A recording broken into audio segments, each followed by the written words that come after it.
Hello అండి, అందరికీ hi, అందరికీ నమస్కారం అండి. Welcome to KSR ayurvedic and herbals. So ఈరోజు కూడా ఒక మంచి ఆరోగ్యకరమైనటువంటి ప్రోడక్ట్తో మీ ముందుకు వచ్చాను. అదేంటంటే తక్కువ ఖర్చుతో ఎక్కువ ప్రోటీన్ అందించే ఒక మంచి వాటర్ మిలన్ సీడ్స్తో మీ ముందుకు వచ్చాను.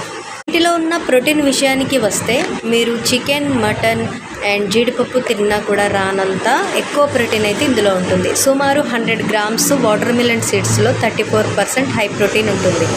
సో ఇది తీసుకోవడం వల్ల మన జీర్ణక్రియ మెరుగుపడుతుంది. దీంతోపాటు యూరినరీ ఇన్ఫెక్షన్ని తగ్గిస్తుంది. అలాగే వెయిట్ మేనేజ్మెంట్లో ఇది యూజ్ చేస్తారు. అండ్ ఇది స్కిన్ అండ్ హెయిర్ గ్రోత్కి కూడా చాలా బాగా యూజ్ అవుతుంది. సో దీంట్లో విటమిన్స్, ఫైబర్, ఐరన్ ఎక్కువగా ఉంటాయి కాబట్టి ఇది నర్వస్ సిస్టమ్స్కి కూడా బాగా యూజ్ అవుతుంది. సో ఇలాంటి ప్రోడక్ట్స్ ఇంకా మరెన్నో ఉన్నాయండి. సో మీకు దగ్గరలో ఉన్న కేఎస్ఆర్ ఆయుర్వేదిక్లో వెళ్ళండి అండ్ విజిట్ చేయండి. ఇలాంటి మరెన్నో ఆరోగ్యకరమైనటువంటి ప్రోడక్ట్ తీసుకొని ఆరోగ్యంగా ఉండండి. ఓకే అండి, అందరికీ బాయ్.